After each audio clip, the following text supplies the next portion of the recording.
Saya Ramdan Alamsah yang katanya pengacara terkenal. Asik. Jangan lupa subscribe, like, and share channel YouTube-nya Cekermi, cerita keren misteri. Assalamualaikum warahmatullahi wabarakatuh. Bersama aku lagi, penulis novel horor yang sering membahas tentang mitos, mistis, misteri dan apapun itu, atau menyajikan berita-berita terkini dan terviral. Kali ini aku akan membawakan tentang kisah Gunung Welirang yang ada di Jawa Timur. Kalian harus tahu, Gunung Welirang ini adalah sebuah gunung berapi aktif dengan ketinggian 3156 mdpl yang secara administratifnya itu terletak di perbatasan Kota Batu, Kabupaten Pasuruan dan Kabupaten Mojokerto, Jawa Timur. Tentunya ada di Indonesia ya. Gunung Welirang ini berada dalam pengelolaan Taman Hutan Raya Raden Surjo. Oke, kita lanjut lagi ya.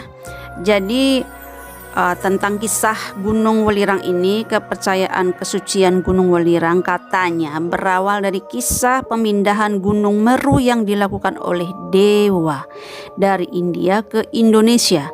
Gunung tersebut dinamai Gunung Semeru ya, atau biasa orang-orang menyebutnya Meru. Jadi gunung tersebut dinamakan Gunung Semeru itu, sementara Gunung Welirang merupakan salah satu serpihan tanah Gunung Meru yang terjatuh di kawasan Kabupaten Malang. Jadi menurut kepercayaan Hindu, Gunung Welirang itu merupakan satu dari 7 gunung suci yang berada di kawasan sepanjang Pulau Jawa. Ini karena keberadaan situs-situs suci yang ada di lereng Gunung Welirang. Ada 2 candi ya. Salah satunya yaitu Candi Jawi dan Candi Songgoriti. Jadi Welirang ini memiliki arti yaitu belerang. Nama ini menggambarkan kekayaan gunung yang banyak sekali kandungan belerangnya. Jadi Gunung Welirang ini ada 2 ya. Di Gunung Welirang air terjun, yaitu air terjun Elang dan air terjun Kakek Bodo. Oke, aku akan langsung ke mitosnya ya. Jadi menurut dari beberapa penduduk sekitar, di kawasan air terjun Kakek Bodo sering terlihat sosok seorang kakek yang bersorban dan menghilang dalam sekejap mata. Katanya sih kebanyakan yang ada di area tersebut ya, terkadang banyak juga terjadi kesurupan. Dan kalau kisah-kisah misterinya ya, banyak sekali pengalaman dari beberapa pendaki yang naik ke Gunung Welirang pernah melihat sosok-sosok, misalkan kuntilanak, pocong ya, atau sosok-sosok yang lain menyerupai manusia. Bahkan Ocong itu ya pernah dilihat beberapa mahasiswa yang pernah mendaki di gunung tersebut ya. Jadi mistisnya ya sudah pasti kalau gunung, aku rasa semua gunung yang ada di Indonesia atau mungkin bahkan di luar negeri ya, mistisnya itu sudah pasti ada. Yang terpenting adalah ketika kita ingin mendaki, tentu kita harus punya adab, etika. Yang pertama adalah berdoa dulu ya, bekal doa itu paling utama. Yang kedua menjaga jangan sampai merusak yang ada di area sekitar gunung tersebut ya.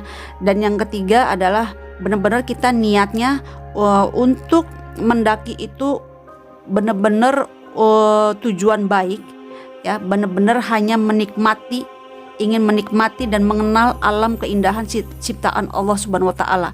Jadi aku sarankan buat kalian, apapun itu gunungnya, kalian pastikan harus mempunyai etika dan adab ya.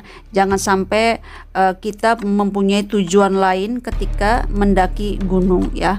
Aku pernah mendengar dari salah satu anggota dari Cekermi, cerita keren dan misteri, katanya